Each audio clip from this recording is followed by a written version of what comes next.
দাঁড়াও, চলে যাচ্ছ যে? তুমি কি আমার সাথে কথা বলতে চাচ্ছ না? তোমার সাথে আমি কি কথা বলবো? আমি তোমার সাথে জীবনে যা করছি সেই জন্য নিজেকে ক্ষমা করতে পারতেছি না। আমার তো তোমাকে মুখ দেখানোর উপায় নাই। আমারে ক্ষমা করে দিও প্লিজ। ক্ষমা? মিথিলা, আমি তো তোমাকে মন থেকে ভালোবাসতাম। ভালোবাসার মানুষের উপরে কখনো রাগ থাকে না, ক্ষোভ থাকে না, শুধু একটা চাওয়া থাকে, আমার ভালোবাসার মানুষটা সুখী থাক। বিশ্বাস করো,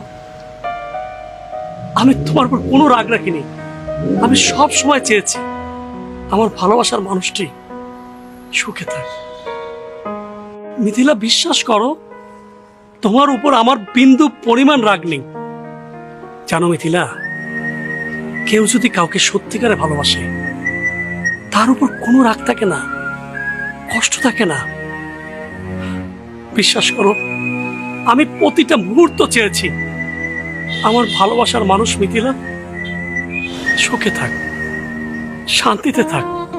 জানো মিথিলা, কেউ যদি কাউকে মন থেকে ভালোবাসে সে কখনো তার ভালোবাসার মানুষটাকে অভিশাপ দেয় না। আমি তোমাকে তো মন থেকে ভালোবেসেছিলাম। আমি সবসময় কামনা করতাম আমার ভালোবাসার প্রিয় মানুষটি সুখে থাক, শান্তিতে থাক।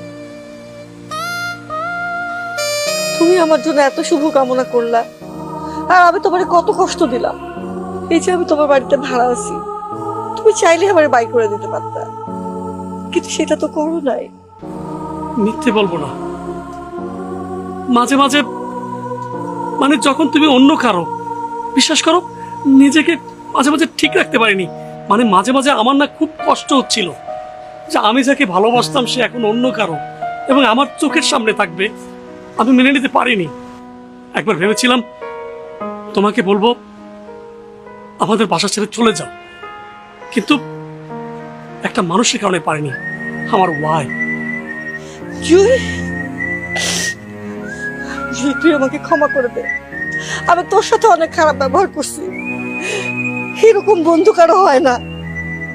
তুমি মানে জুই তোমার বান্ধবী?